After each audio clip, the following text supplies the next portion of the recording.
Who is Katt Watts? Oh, wow. That's such a... I'd have to go deep for that one. I think to bring it into more of what I do, I empower people through movement. All right, give me more detail. Some people are like, what movement? I've been involved with the movement arts community through yoga, dance, aerial arts. So I teach a multitude of different apparatuses and movement classes. Fun. How'd you get into that? Yoga. So actually an injury. I was a runner and a soccer player, and I broke my ankle, almost broke it. So getting past that injury and finding some more holistic approaches to healing, I found yoga, and it completely changed my life. That was like the gateway to getting into dangling from things and hanging from... I just read an article on about Insider. You recently performed a Lyra while suspended from a hot air balloon. Yes. I can't take all the credit. We weren't all the way up in the air because the wind was so bad that day that we had to be anchored down, but it's still hundreds of feet. So that's still like wild. Take us through this, because you must have been... So it was my friend's birthday. She's crazy. We're all crazy. And we had this idea to get up on the hot air balloon and do our silks and Lyra. So that's the suspended hula hoop.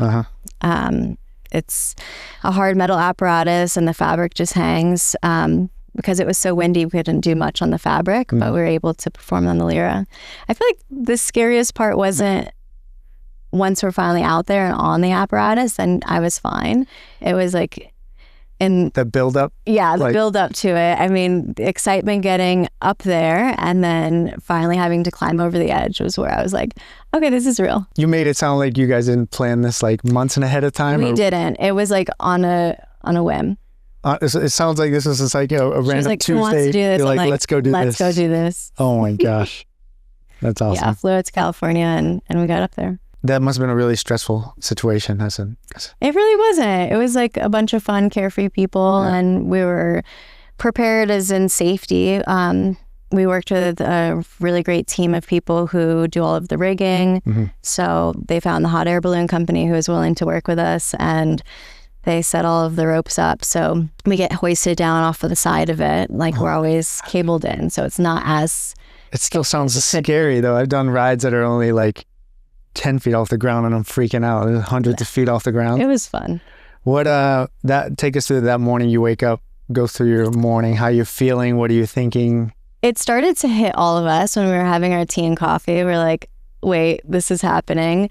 The prior day was the day we were supposed to go for it, but the wind was so bad and it rained a bit. So we had to push it back a day. And they do a test balloon and they lost it at 500 feet. So we're like, what do you mean you lost it at 500 feet? Like, so I definitely struck the nerves. Yeah. Glad they tested a balloon. Yeah. What does that even mean, lost the balloon? So they send up a test balloon. It literally is just like a birthday balloon that goes up, but it's a heavy duty one that can go hundreds of feet.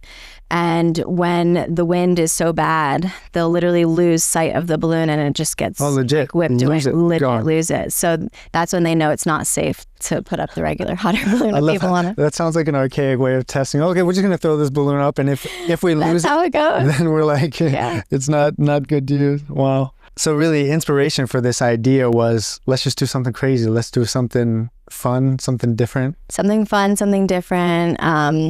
We're a group of girls who just want to push the limit and see what's capable, like what we're capable of, what the rest of the world can do, and we can go further. So you started doing yoga and gymnastics.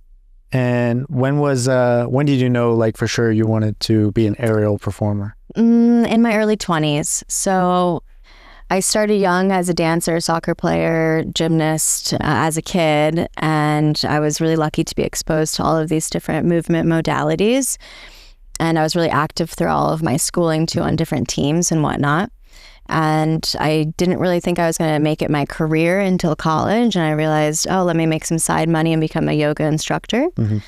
And from there, I just kept getting sub-certifications in different courses like aerial yoga. And then I started playing on different apparatuses and found the silks and found, that's the individual, not as a hammock or a sling. I found the Lyra.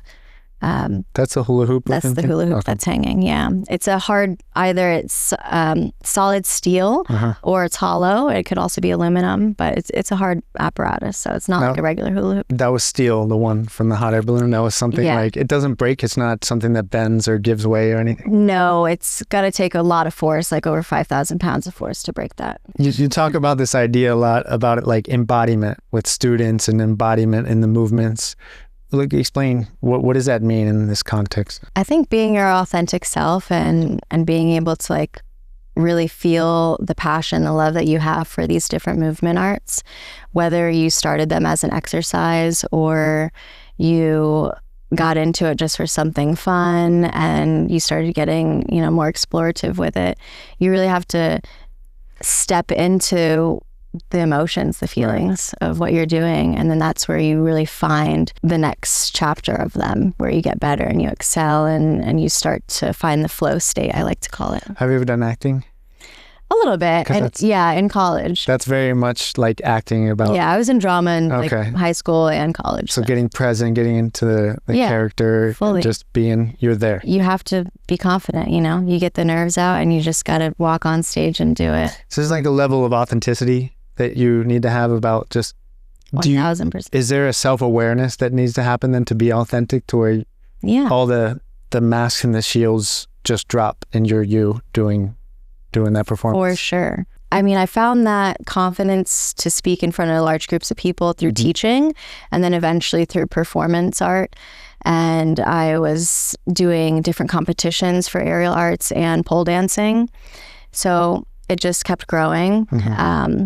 This knowing inside me that this is my calling, this is what I love to do, this is my passion, and then showing other people that it's just a matter about getting out of your shell and really embodying that kind of person. Now, for someone watching this, there's a guy, he doesn't do dancing, but he's in business, but he knows, how could you help someone like get out of their shell and be their authentic selves? Because I feel like, especially in business, there's a lot of, there's putting on an act, there's putting on a show. When you're in business or doing something, you always want to be better than the next person or make a profit. But how does someone drop that, especially as a creator? I think you have to have a bit of a spiritual sense going into anything, whether it's for business or a passion, especially when you're adding the two together. Knowing that there's, a moral code to yourself, to others, and that money is just an energetic exchange. And I think the energy part, the feeling part is what's more important than the monetary gain at the end of the day. So I really believe like if you focus on what you're supposed to be doing, the money will follow. As you see a lot of people that chase after the money. Of course. Yeah. And they're not fully ever happy, or they're always in that hustle mode rather than pulling back and living in that abundance frequency. Do you focus a lot on with your arts and dancing about providing value to others, whether it's through teaching or expression? Of course. All of the different classes that I offer and workshops, I would hope that I'm inspiring people to, again, whether they're doing this for, they're looking for a deeper spiritual sense within themselves to take a yoga class, or they're trying to find their sensuality in a pole dancing class, or they're trying to fight their fears and gain strength in an aerial arts class. I'm inspiring them to be what they've always wanted to be, what they know that they're capable of, or else they would have never stepped into that room. Do people come up to you and students come up and say, this class was amazing, or I've been taking this class with you for a while and it's helped me in other areas? Or 1,000%. What's some of the overlap? Like, how would that look like for some people? Well, I see it. I've had students follow me for over 10 years. Right. So I've seen them grow in confidence, in their stature, what they're wearing, how they're moving. They've completely become a new person. They've just blossomed. So you started your own aerialist performance company. Yeah, so a few years back, I think it was 2018, I opened up Inverted Elements.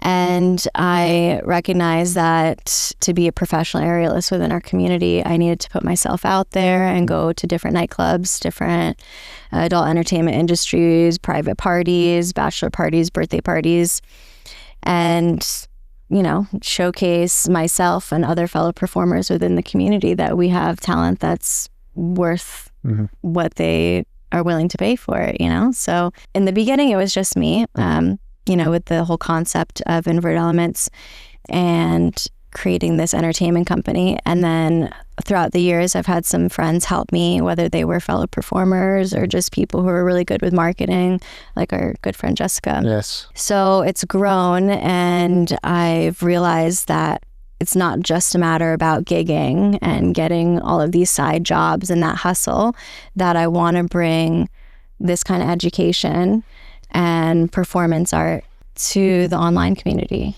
And yeah. So it sounds like you saw an opportunity. You wanted to be the boss. I mean, you could produce the whole thing and quarterback the whole event instead of just only being. I was already facilitating all of the events. I had to find each individual performer. I'm creating the set times. I'm talking to the managers. I'm discussing our pay. We're discussing our time frame. I'm providing costumes. So eventually I realized, okay, well, if I'm putting all of this time, energy, and effort, and I'm choreographing these things, and I'm getting together with all of these different performers and creating schedules, like, we can do this on a more niche level and provide people not just the talent, but the safety and everything that, these big companies are looking for, big or small. So we've done private parties and fun stuff. Now, was there a gap in the industry that you saw that maybe wasn't being met by other companies, whether it was the way the performers were being treated or the final product to the clients? What would you see? All of the above. So a lot of it was just scattered because they wouldn't have an event coordinator and they'd have to hire a bunch of different performers who didn't know each other. There was no set scheduling. Costuming didn't match. No true choreography to the entire night's events of whatever they had hired for entertainment purposes. And then I also saw a lack in safety. So many people were novice aerialists that didn't have the right equipment or didn't have the right knowledge to know what they were using and that's kind of important, right? It's very important, how much weight you're putting on these apparatuses and how they're being hoisted up and what they're being tied to. So some companies, they're not paying attention to these things, or and they're like just hiring the performers the cheapest person, and then the lack of compensation for what this really details. Like, we are risking our life. We have to pull, insurance off yourself to ensure that if anything happens, because you are at risk all the time. It is a very dangerous sport, whether it's for performance or people are just trying to do fitness with it. For the most part, you're always at least 10 feet off the ground from the height of the main apparatus, and you can go 20, 30, 50, hundreds of feet. 10 feet's enough that's the height of a basketball hoop. That's enough to have some damage if you fall the wrong way. Yeah. Even at the bottom of the hoop, if it's just 5, Oh, gee. So there's just a lot of lack of all of this knowledge, a lot of, again, lack of compensation. These people were just looking for anybody to take the least amount of money. And then you have novice people who don't know what they're doing and scary stuff that happens. So I just saw a window of opportunity to say, I don't want the community to be at danger. Right. I want us to be paid properly. The third-party companies are always taking money, like more than half of the cut. And it just wasn't fair. So I realized, like, there needs to be change. They're taking half of the top line. Oh, yeah. They would charge the clients double if you're working through a third-party company. And they're taking half of that money at the very least. And what do they promise? If they take half, what are these companies promising? Nothing. What do they the performers have to bring their own costumes. They have to show up on time. They're creating their own choreographies, bringing their own equipment. So they just found the gig. They found the gig. So if you got to where you're like, well, if I can find the gigs, I'm already doing everything else. Why not? That opens up 50% of the revenue to be shared with everyone else and to get safer. And they deserve to be paid at their rates for risking their lives. Yeah. How important, you mentioned working with people you don't know. How is it important to work with someone else that you do know in this business? I think trust, especially if you're in the air together, you definitely need to trust each other, with your life. But on a business front, trust that we're all going to be professional and show up on a timely manner. We're all going to look properly and abide by whatever rules the event has. And there's just a level of professionalism that I have found very hard to find, unfortunately, throughout the community. And I'm happy that I've created a network of amazing performers who are just literally phenomenal at what they do. Now, do you try to match up experience levels depending on what it is that you guys performing that night? You don't necessarily want like a novice or a rookie working with someone experienced, depending on what it is, or how do you match that up? We do ask novice performers to come perform and showcase what they're working on so they can gain that confidence and become better. Okay. But if it's a professional event, let's say at a big casino or something, I'm obviously just going to be working with professionals. Okay. And do you, when you book these events, do you pick from all the performers that you have and kind of say this person will be good for this type of event? Or for sure, we have specialty acts. Okay. So I have friends who specialize in just fire performance. Okay. I have friends who specialize in just a specific aerial apparatus, like they're amazing on silks, or this other person is likes the hoop in comparison to the silks. I can just see you, people who can do everything. I can see you pitching to the client and say, hey, we got you guys want fire tonight? You guys want sword throwing? You guys want hoops? We have stilt walkers, mimes.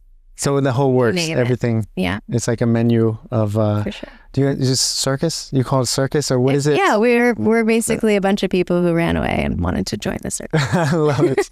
These are just all different characters then. These are free spirits. Free spirits, amazing artists who found a niche and they ran with it, and they're professional. Or swung with it. Yeah. Or swung with it, yeah. You said flying isn't just it's a spectacle, it's a purpose, and then there's a deeper meaning behind what you're doing. Yeah, I think through all of the movement arts, I found myself. I found myself spiritually, emotionally, mentally, physically more capable of anything I could have imagined before. You know, I've blossomed, and I watch my students blossom, and I witness other professionals in the community blossom every day through our craft. We're doing what we love, even though that hustle can sometimes be harder than a 9-to-5. Right. It's empowering on a level that is unexplainable if you haven't, really felt it yourself. It's, again, bringing it back to that embodiment of really owning that this passion is what you've always wanted to be, and you've become it. And you're just being you in the moment, and people watch that and eventually witness that flow state where they're like, wow, this person is in that energy. They're just captivated. The audience is just... Do you ever see their faces during a performance, or while your friends are performing and you're watching, and you're just like, that's why I do this? Yeah, you see the inspiration from the audience. You see everyone amazed. And, people's eyes light up. They can't fathom what we do. And it's awesome to bring that kind of magic to a party. Do you feel that at this point in your career, you've been able to kind of bridge the gap or close the gap between who you are and what you do to where they're one and the same? I'm getting closer every day. I am, like, stepping into embodying that fully and letting go of any fears or past, like, self-judgments and all of the things, the old belief systems that you have to slowly chip at to find yourself fully. I'm reading a really good book by Kendra Hall. It's Choose Your Story, Change Your Life. I love that. That's really good. But she talks about halfway through some of the stories that we tell ourselves that hold us back. Exactly. Like the 4 agreements. You've got to change what you used to believe in and make these new belief systems and these new agreements with yourself and say, I don't agree with that anymore. Like, somebody may have once said, oh, I'm not good at math. Well, then you're not going to be good at math. But if you start to change that thinking and process it as it's just another thing I can learn and I can adapt and I can overcome, you will. What are some of the lies or stories that you told yourself that you had to work through and get over? I was one of them. Okay. Yeah, math. Right. But yeah, I'm pretty good with numbers. I think on a deeper level that you're not worthy, that you don't deserve it, that it's just like too far-fetched, it's too crazy, it's something that you could manifest into tangible reality. But I realize that it's better to live in Delulu. Yeah. So that's where I'm at. All the greats that most of their career, they were told they were ridiculous or delusional, or like, if no one tells you your dreams are ridiculous, which is less, then you're not dreaming high enough, or Exactly. or if you think your dreams are attainable, then you're not dreaming high enough. How do you get that self-awareness to go through that process of like, wow, I've been telling myself this lie. That's the self-awareness. Yeah. And then two, okay, how do I stop telling myself this? I think you've really got to get real with yourself and look in the mirror and say, I haven't given myself love. I haven't given myself respect. Something needs to change and give. What's it going to be? And start to make those small steps and get real. And then hold yourself accountable. I think like the self-discipline part in the beginning is essential for somebody to really rewire the way that they were thinking prior to that evolution in their spiritual consciousness and their self-worth, their values. Now, for you, was there a turning point, a catalyst where you were like, I need to make a change, or you became self-aware about something? Oh, yeah. When I was 19, it was the first time I tried to become sober. So I had a big drinking problem and some drug use when I was a teenager. I witnessed both my parents be heavy alcoholics and use over-the-counter drugs and street drugs. So to realize that that wasn't me, that didn't have to define me, that it never resonated, and I could rewrite my story and get out of that. And it took a little bit longer. So I know it's funny, but at 21, I became fully sober because I had enough already. I know. So I'm legally allowed to drink.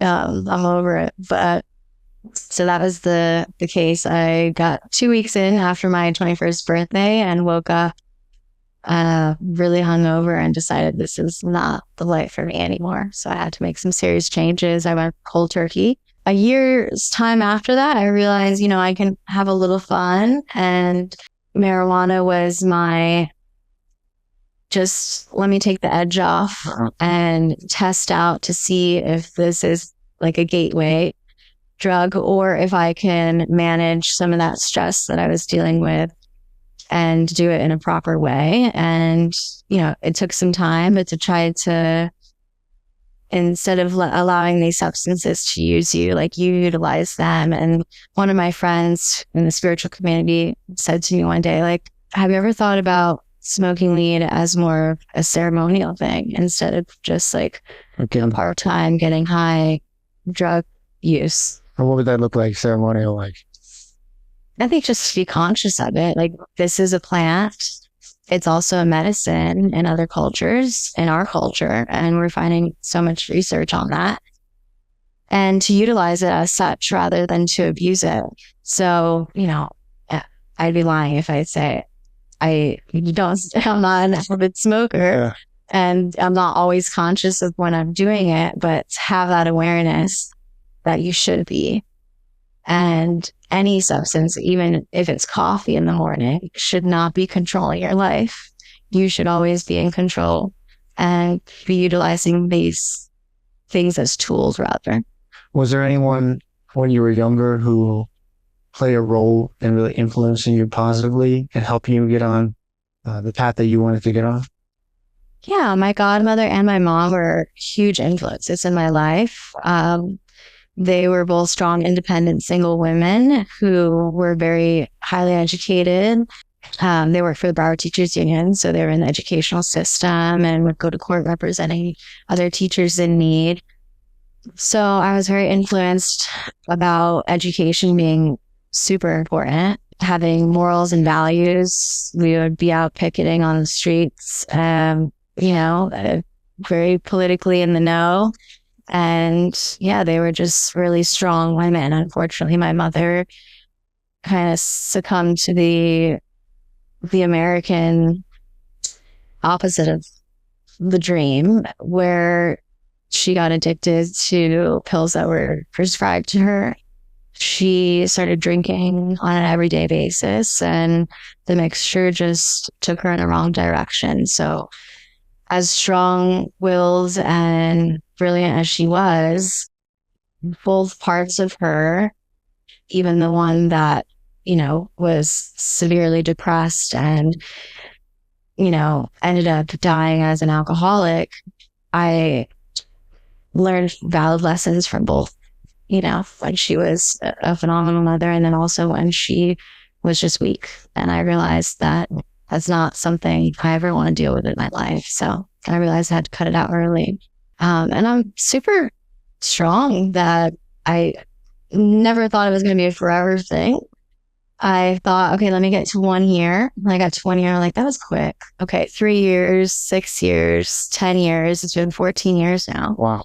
Congratulations. Yeah, thank you. And I'd only smoked marijuana in that time. So it's been pretty cool to witness that with a strong will and a good head on your shoulders, you can do anything and the time just flies by.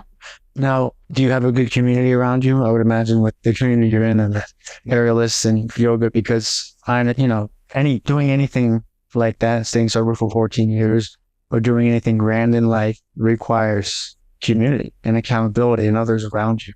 Talk about that. It does. The holistic community through my yogis, we're the first community that I really realized, wow, you can be healthy and happy and spiritual and not have to give in to the ego and sadness and fears, defeat, whatever it may be, all of the lower sheath emotions. And they also taught me to honor those, that there's lessons in everything. And then my aerial arts community, they taught me strength and resilience and to just keep at it and whatever your goals are and that you can achieve things. So throughout my life, I've just come across people through all of my travels and everything that I've done, all of the places that I've worked at, to where they each individually have taught me these life lessons. That's a lot. That's a big commitment for what you did to just say no. I mean, in a greater context, or there's perhaps people that don't suffer with drug abuse or addictions. We all have some sort of addiction, right? I would say I see that with everyone. But what are some tips you can give to someone who's getting ready to embark on a journey of commitment and they want to say no to something the rest of their life, or they're moving forward in a business or a relationship, anything, they're going to embark on a commitment and to stay the course like you did and like you are? I took it day by day. I didn't ever think 14 years or forever. I just thought, this is what makes me feel good right now, and I need to continue that. And what else makes me feel good? Oh, running, going to a hot yoga class, going to a dance class, hanging out with positive friends who are like-minded, who think on a holistic level, on a spiritual basis, where health of mind, body, and soul is the most important part of this life journey, and how they're going to achieve whatever goals they've got, working on. One of the things that I've learned recently, I went through this whole last few years, I probably wasn't even self-aware till like age 34, 35. Now, people that I talk to are like, oh, you're a guy, that's fine. 35 is good for a guy. You're not 60. It's not developed at 25, right? I'm convinced it's later. I'll convince it's later. But one of the things that I actively do now, and to get rid of bad habits, really bad habits, was to play them out in my head and take it. Okay, engaging in the bad habit. What's going to happen then? Let's play this out. What's the word? If I knew X, Y, and Z, this is going to happen. This is going to happen. This is not good for certain relationships, or this isn't good for my health. And I'll play it out, and then I'll come back to the present. Okay, I really do want to indulge in this, like right now. I'm getting that like urge. But if I just play it out, it just takes the same path again. The same path of like, I look around and it's just destruction. It's not really, my life isn't any better as a result of just, what's the word? Just so sporadic and just so impulsive. Being so impulsive. It's not any better. And then when I was acting that way, I just look around and it's just like a war zone of people that I had hurt in my life, and relationships. So many. That I had damaged. And so I was like, I don't have to do this. No. I don't have to live like this. And it was a lie. For me, it was like a lie that culture tells men specifically the way we ought to be, or where we're supposed to be, or what's normal. This is normal for a guy acts this way. And it was just a lie, and it was ruining my life. It was ruining relationships. So when I play that out now, or if I have any like impulses or think about that for a second, the reprogramming is now just like, oh, that's bullshit. I've already been there. It's destructive. It's no good. Yes, exactly. Of course, the ego pops into my head all the time. And then I have to think, wait, who am I listening to right now? My higher self or that ego? And is that for my highest good? Like, is that going to make me happy today? Is it going to make me happy tomorrow? Is that going to have any repercussions against other people's emotions? Like, it's probably not what I want to do then. Or maybe it is, if, that does spark joy and it does spark happiness and, it's in that direction of a more positive path. You talk a lot about spirituality. What is that? What are you referring to on spirituality? What is that? I think it's an innate knowing. It's just this knowing that I have internally that we're all connected. We're all energy. We're supposed to be positive energy. We're supposed to act through love and forgiveness and healing. And no matter what you call it, God, the universe, source, it's bigger than being defined. So do you believe in God? Yeah, I believe in a source energy that's bigger than anything we can fathom. And I don't think it has a male or female role to it. I don't even think you could put a name to it, because then it almost takes away its power of like how vast that creative energy really is. Well, so you believe there's something that created us, which bonds us together, which is why we feel bonded together and we feel innate to do good, because there has to be a common source. It has to be.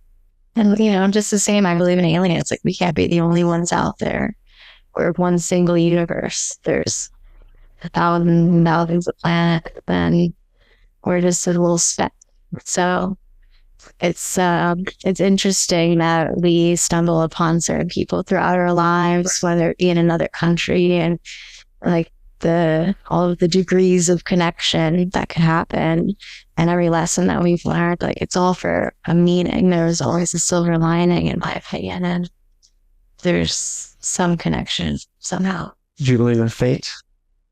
Fate being this was supposed to happen. You were supposed to meet a certain person.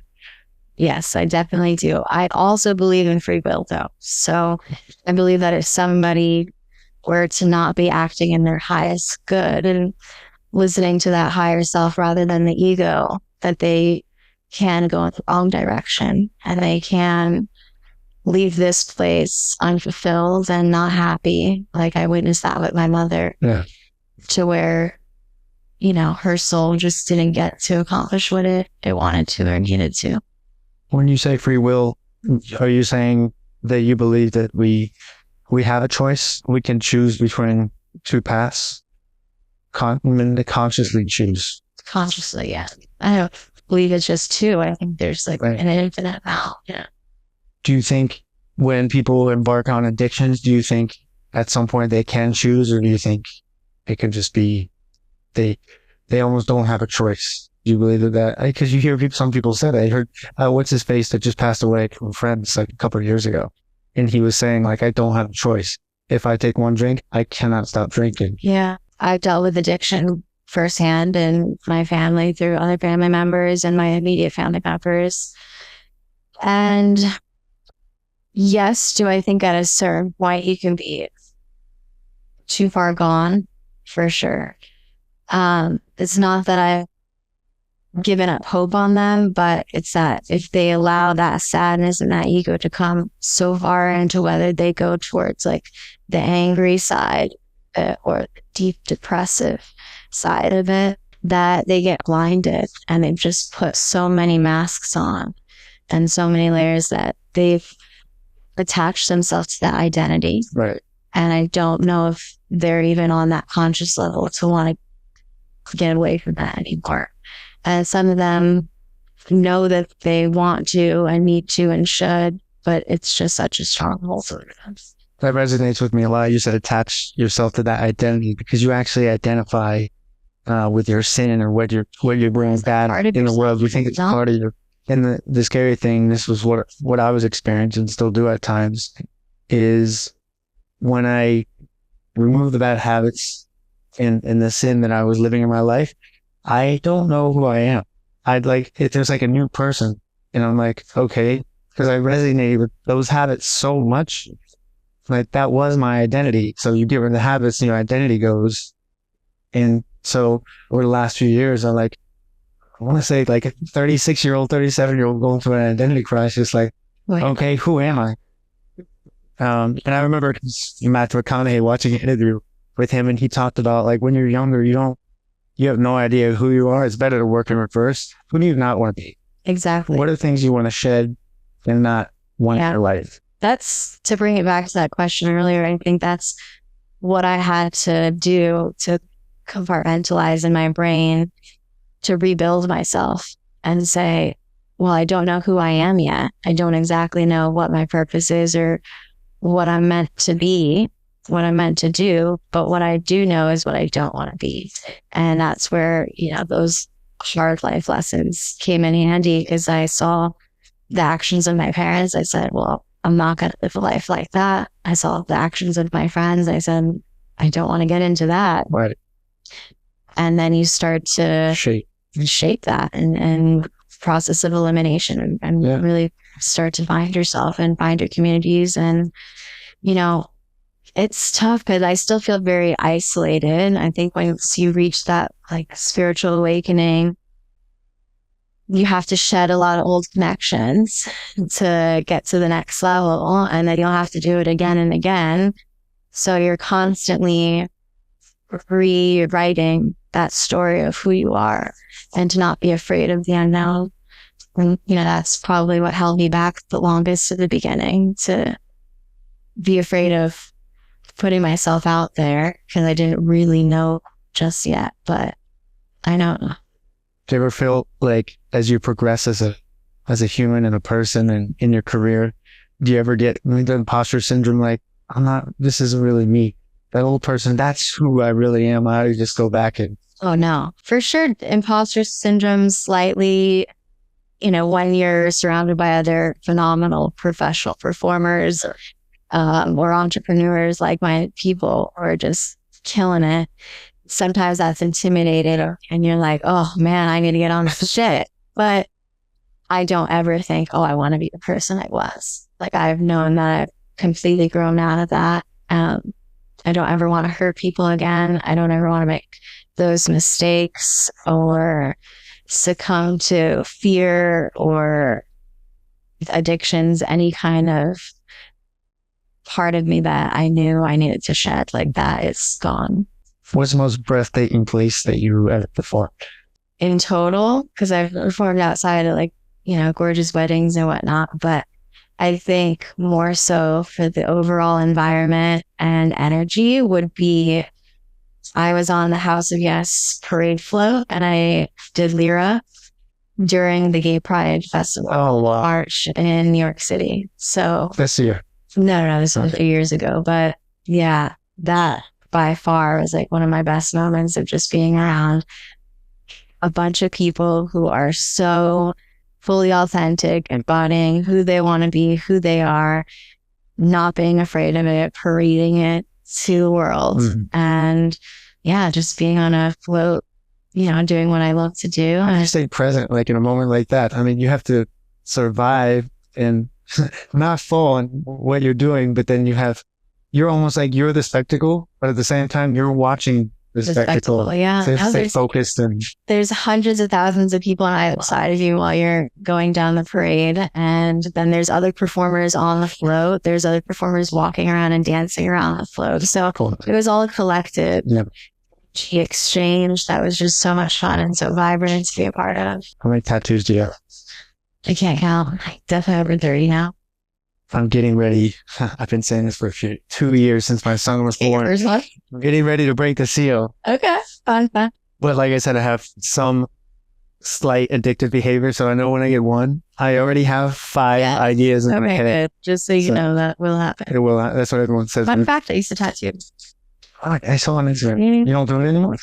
Not currently. I wanted to open up my own little private studio, but I've got a lot of home renovations right now, so I got to focus on. You're a busy woman, so it's like one artistic form. Exactly, at a time. But I do miss my visual arts, just drawing, painting. Back in college, I was a painting instructor. So I've done a lot of fun creative things. So you've always had creative type careers? Oh, for sure. I pretty much since I started working at 13, so I was young. And then I think in my early 20s is when I got out of the awful 9-to-5s that were soul sucking and realized I needed to do creative, passionate things. So I just kind of hopped around until I found my niche. That's early though. I mean, I know a lot of people that are in their 40s and 50s and they're still in the awful 9-to-5, and it's like you said, soul sucking. It is. You end up trading the dollar for your time. For your time. That's the only thing that's a problem. But then long term, it really doesn't pay off because then it kills your health and your life is just not fulfilling. So then you see a lot of those people that just chase money, they end up, they get alcohol, they get on a bunch of other stuff because they got to cope with not living the life they want to live. Yeah. So they just spend that extra money on nothing anyways. Yeah. It's time. See, so bringing it even deeper, I think they have to get into the emotions of feeling what makes me happy, what's my passion, right. How do I make a living off of that? And then that'll combat those addictive behaviors before you start. What do you think about happiness? When I think about it. Yeah. What is it first? Let's just define it because everyone has like a different idea or concept of happiness. What is happiness? It's an emotion. It's a roller coaster. It goes up and down, but I think it's always around. Mm-hmm. And you have to choose it. Like number one, choose it. That's another huge lesson I learned with my mother's addictions and issues was that if you're not happy with your environment, you have to change it. If you're not happy with your actions, you have to do things that make you happy. And if you don't, you're literally killing your soul. Like, that is our only thing. We're put on this planet to fulfill these passions of ours. Like, if you have a dream, I fully believe that there's a reason why you have this dream or these goals, these pursuits, and you have to take risks to make them happen. I've noticed whenever I see people they have a passion or they have a vision for their life or they have goals and dreams in their alignment with what they would say, this is who I am or what I'm supposed to be doing. I have noticed a common theme is that other people benefit from that. It adds a lot of value. Inspiration. It shows other people that they can be happy doing what they love mm-hmm. and that it's possible, and hopefully that they take that chance as well. But it's a tough emotion because I think people get lost in the ego or those ups and downs, the ebb and flow. Like, we're meant to be on that wave. Uh-huh. And it's okay to honor the times that you're low and you're sad and that vibration just isn't where you'd like it to be, or, at the ecstasy level. There's that cliche saying, probably going to butcher it, but that you don't, see the stars without having the darkness. So in order to find that light, you really need to appreciate the dark. And it's as simple as that, there's both. I think we live in this duality right now. Maybe we can get to a place in society and spirituality to where we are all on this utopia. But for right now, I think there's very much so that light and dark, the good and bad. As a performer, what do you do? Have you ever had, there must have been times when you're getting ready for performance, maybe you're having a bad day. Maybe it wasn't a happy day. Maybe you're having a low vibration state the whole day, but you've got to snap out of it. You've got to perform. What is some of the process that you would go through to get to where you're ready to perform? Well, sometimes it's controlled and sometimes it's chaotic. I have literally cried right before I taught a yoga class. And, how do you regulate the emotions there? You got to put on that mask and realize that you're there for other people. And same thing when I'm about to step out on stage. If something happened where I'm angry, mad, sad, whatever it may be, I'm about to present myself in a way for others. And taking yourself out of those emotions and choosing, wait, I can literally change at the drop of a hat whatever I'm feeling in order to showcase what I meant to do, what I'm meant to be doing in that moment. And, sometimes the timing's not great, but you have to do it. Are there any breathing exercises or mental exercises that you do to get fully present, regardless of what happened to you that day? Yeah. Taking a moment to yourself. So often, especially if it's sadness, just taking those few breaths, like as long of an inhale and as long of an exhale as possible until you've calmed your nervous system. And I find when it's nervousness or even anger, to kind of channel that. And it's like I've balled up my fist and squeezed, just tensed all of the muscles, and then, internally note, okay, now I have to release and allow them to dissipate, and to just, I guess, teach the body that those emotions don't have to regulate the physical or the mental. You can change it. It's amazing. The body will really tell you what it's feeling, though. Because there's been times before where I do some public speaking engagement, and I'll notice I'm super nervous, and I'm actually, my body's like this. It's clenched in, and it's and I remember actually Tony Robbins. I'm not like a huge fan of him, but I do remember him speak, and he talks about the power stance. And you're getting a very powerful stance, chest up, breathing, and that actually changes your emotions. Because the body will feed into your emotions. So then if you control your body, then you start to control your emotions, your state. Vice versa. It doesn't, I think they work hand in hand. Your stature is very important. Very, very important. I think, it's again, that embodiment. And I notice it with other friends sometimes where I'm like, hey, if you're always depressed and crouched over on your couch and stagnant energy, like, you need to get out of that. You need to go move, whatever it may be. Go to a yoga class, go on a walk, just get up and change some of that habit to start to feel the emotions that you want to feel. I was just talking to a friend about that. She was saying that in order to be creative, in order to be present, you can't have the nerves going at the same time. She's a producer, and she also does acting, and that the nerves will really mess up a performance. They will. The nerves are when you're like too much in your head, caring about what other people think. I think those are the times throughout my performance career where I slipped up a bit. And then as soon as I'm like, it's funny, after you make the mistake and people see that you're human, and then it's a reminder that you are human, is when I'm like, what, screw it. Like, that's relax. I relax. I'm in it. It's already happened, the worst thing that could happen. So we're going with the flow. And then at the end, it's, an applaud, and people realize you're human and they respect that. Is the goal perfection? My OCD would say yes, but no, of course not. It's not ever what I teach my students. I think it's just getting better day by day.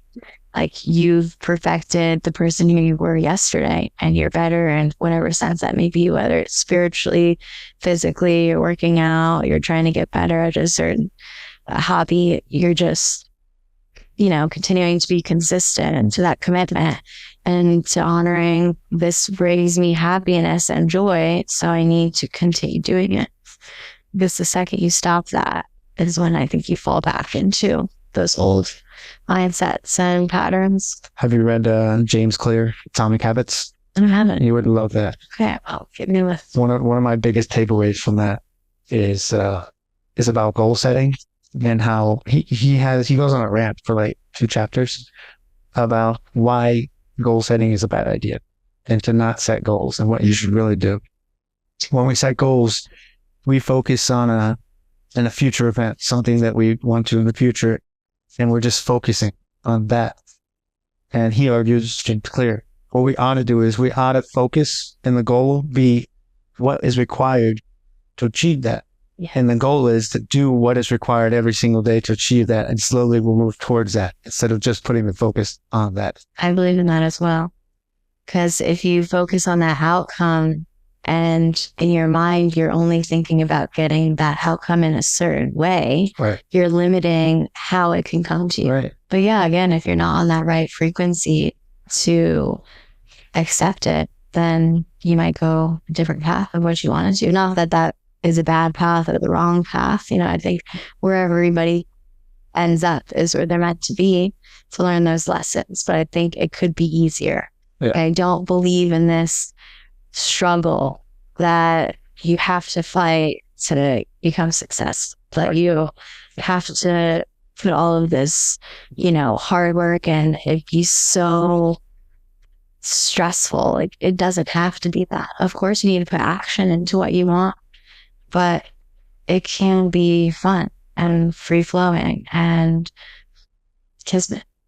That's one of the things that humans were really good at, complicating our lives. We are. Why do people do that? That's like chasing the little thing right in front of you instead of looking at the bigger picture. Gratification. It's the instant gratification. It never pays off.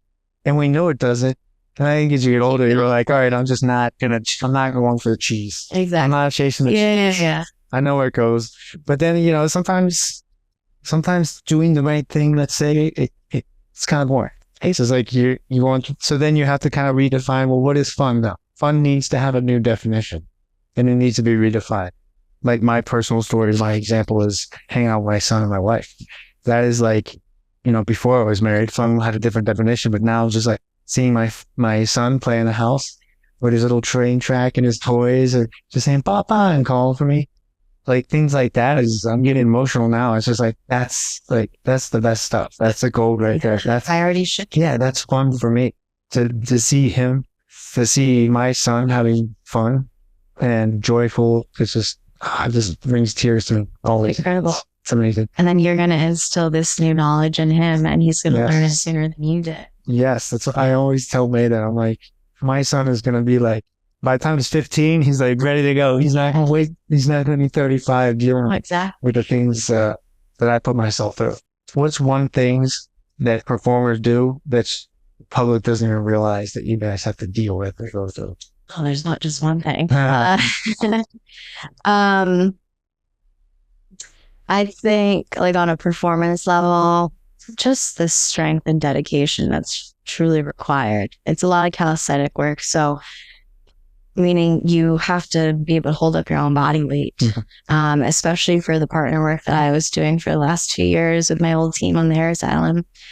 You know, we're trusting each other's lives in the air. I'm holding one or two other people's weight as well as my own. So yeah, the true strength that has to come with it, and the training from behind the scenes, like it looks so easy and effortless in the air. We're just flowing like little fairies. But to get those clean, sharp lines and the toes perfectly pointed and the hand gestures doing the right things, and it's all dedication. It's all consistency and finding that flow state and living your passions and being like, okay, what makes me happy? Well, it makes me happy perfecting this and really finding my authentic voice or body to present to whoever I'm performing in front of. In business, there's an expression, it took me 25 years to be an overnight success. So yeah, no one sees the behind the scene thing. They just see the finished product. And they're like, oh, that's easy. I could do that. But no one sees all the training sessions, the dieting, the mental toughness, what were you talking about this last hour? All of it. Yeah, I can't eat a few hours before I go on stage. Now it's like all of the things people don't consider. Do you have any dream collaborations? Someone you would absolutely just love to work with? Dead or alive? You would have been cool to work with, or someone you'd like to work with in the future? Queen Herbie or Stevie Nicks. Like, she's my dream. She's like a rapper and a very influential singer right now, but she's all about like spiritual rap. She's just a cool chick. Nice. Yeah. Well, so you would work with her in the context of want to perform for them, or like be in a music video or do some cool stuff like that. Yeah. Manifest it. Yeah. Put it out there. You can do it. This is it. You're gonna send. Yes. I just said it. Send it to her. What's the best advice you've ever received? My aunt said this to me. Relentlessly seek the truth. And I don't know if it can correlate in either direction, outward or inward. But for me, I take it internally. Like, I have to relentlessly find my soul purpose, my truth. What brings me that happiness, that joy? What's my soul meant to do, meant to create, meant to meet, where to go? All of the things that will, make me me. And you just have to keep at that, and you have to relentlessly seek it. And externally too, if you find yourself in situations around people or places that just don't feel right intuitively, then they're not. And like listening to that and saying, this is not what I'm supposed to be seeking. I need to continue on my journey. What else is out there for me? Because this isn't it. And finding your truth. What's the worst mishap that you've had in your life that you learn the most from? The addiction days of lying, stealing, cheating, just all of, running with the wrong crowd and doing things that never intuitively felt right or me. But, I was wearing this mask of who I wasn't. And, finally stepping into my truth and being like, none of this resonates. These aren't my people. I can't believe that I made choices like this or took those actions, and how to right those wrongs and step into like who I am, and also forgive myself for making those choices. What's some advice you could give to someone? We're all creators, we're all artists at heart. What's advice you could give someone still working that 9-to-5 job and they just can't quite break out? And you yourself, you were able to start your career as a performer full-time, making a living doing it. What can you tell someone? Give them words of encouragement, tips to leave their 9-to-5 and do what they really want to do. And start that tattoo shop, start an artist, start dancing. You can make it a full-time living. You can. I think number one is you got to believe in yourself. Number one. Number two, the planner in me says, definitely get your ducks in a row. And before you just quit that job, like start putting action in towards what you want to do. But at the same time, like go all in. Sometimes you do need to take that leap of faith and just say, this isn't for me anymore. Fuck it. And just do it. I've got to go find what is meant for me. And I've had these moments in my life multiple times where I'm like, I've got to go. Mm-hmm. And it's not a matter of running. It's a matter of knowing there's a better place for me. I'm not on the right path, and I know what I need to do. So when you have that instinct, you need to follow it. So when you approach it with the abundance of love as opposed to running in fear, you're going to get a different outcome. Oh, for sure. If you do it scared, I think you'll probably go back. Mm-hmm. You might, all of the fears that you had played out mentally more than likely will come true, and you'll say, oh, see, it couldn't do it. I had to go back to that 9-to-5, rather than being like, no, I don't care if I fail. I've got to keep at it. Like, this is what I've got to do. So the practical side of you says, put some money aside, do this part-time, and then the other side is like, just do it. Just do it. Because at some point, it's planning too much. Then you never do it. You never do it. Time goes by. And that was my problem for many years. I think the plan, we already know the plan. You've already planned. If you've been obsessing about something for years, you already know what you need to do. It's like jumping off of the hypothetical hot air balloon, jumping out and just doing it. Yeah. It's so funny. On a physical level, like I can jump off of the cliff, no problem, and just let go of that fear for the moment. But of course, it's not like it never was there. And I just push past it.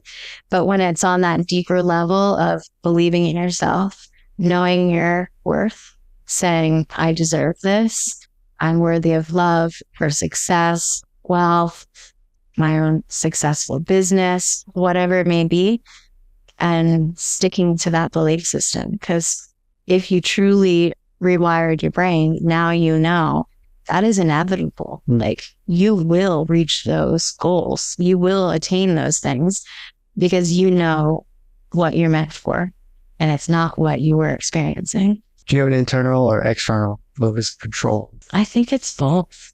I don't know, go more in depth. Well, so an external locus of control is someone, I always use the test taking example. When I was in college and I would get a bad grade at C on a test, I would say it's because I didn't study enough. I blame myself. Internally, I was in control of that. Yes. Someone with an external locus of control would say, well, the teacher didn't teach us this. The teacher didn't go over this. I didn't sleep good last night. And they blame everything on external circumstances. I'm an internal person for sure. They take control. You take control. Yeah. It's a lot of self-judgment going on in there. But in my younger years, it was a little bit of external, and then realizing like, stop the excuses, and then being too harsh on myself, and then having to pull that back and finding that happy medium of how about just take accountability, put the actions into place that need to be there instead of that self-wallowing. We just don't have time for that. I've seen a lot of high achievers. I noticed it's internal. They'll blame themselves on everything. So they like, okay, I have control over this. And at the end, it makes sense because at least you're maximizing what you actually do have control over. And sure, there's some dilution in that, but you end up controlling a lot more, and they just see it through it. These high achievers, they see it through it, and they love, I can do it. So I'm not blaming it because then it makes you more active. Mm-hmm. Like, I can control this. So I'm going to take initiative and I'm going to do this. I'm going to keep training. I'm going to put the team together. I'm going to put the show together because I'm controlling it. Yes. So, and it's not an egotistical way. It's just like, I have the power to do this. It's the autonomy. You know your place. Like sometimes you're in that room and somebody just needs to lead. And if that's your calling, then you know it and you've got to take it. And you're a leader. I am. Taking some incredible risks in your career. How do you handle moments of doubt? And what are some advice that you would give to someone who's afraid to take a leap of faith in their own life? Self-talk. It's not that I don't have that doubt. Like that voice will come into my head and I'll say, oh, I don't know if you prepared enough or whatever it may say. And then I take that moment of maybe starting to allow it to lower my self-confidence and to feel those emotions kind of sink. And then I pause it and I'm like, no, you're funny, ego. Get out of here. There's no time or space for you right now. And I shove it to the back of the head. And I'm just like, no, like I am in control. I'm my own architect of this life, especially inside my head. So I've just realized, I've got this other voice in there sometimes, but I don't have to listen to that. That is not truth. And you create your own truth. Again, relentlessly seek that truth. I am who I want to be, who I say I am, from my moral standpoint, from everything that's made me who I am. And I want to stick to that on that path. That makes me happy in comparison to letting that self-doubt override. Like it's literally turning it off and saying, nope, we're not downloading that. Picking up on the better downloads and saying, yeah, this feels better. And then instantly you feel those emotions level out or, surpass what you thought. And you could be even happier, more successful, or more in love than you ever imagined. When you look back on your career decades from now, what do you hope your impact will be? Not just as an aerials performer, but lives you've touched, everyone you've come across. I want to leave a legacy. I want people to remember laughter and love and good times. And I'd hope that I inspire everybody in different ways, whether it be to get out of their head, let go of fear, be courageous, tap into their sensuality, into their strength, into getting out of the box and just doing something that they never even thought was, going to be a hobby or passion, and trying something new and finding that silver lining throughout life to be that inspiration that you can live a life through peace and love and happiness, as cliche as it sounds, to be on that higher vibration of thinking and feeling, most importantly, feeling it, whether you believe it or not. Like sometimes, not fake it till you make it, but That's not a way of saying that. To really just Be authentic. be authentic and be you, and like just say fuck it. If anybody judges me or whatever outcome happens, it was meant to be. And yeah, that's the legacy I want to leave behind, that people just be themselves. Like through a thought experiment. End of your life, you're on an elevator for 10 seconds with a complete stranger. They're much younger than you. You want to pass on a message to them before you leave. 10 seconds. What do you say to them? Do it all. You don't have a redo. Like, if you ever wanted to fly somewhere or talk to somebody, do something, it doesn't matter how crazy it seems or how far-fetched, how much money it'll take, or across the planet the location may be, just do it. Like, be in the now. And if you feel that you want something, you've got to go for it. Thanks for watching. If you like this type of content, give it a thumbs up and let me know in the comment section below. If you want to support this channel, consider subscribing for more free content just like this.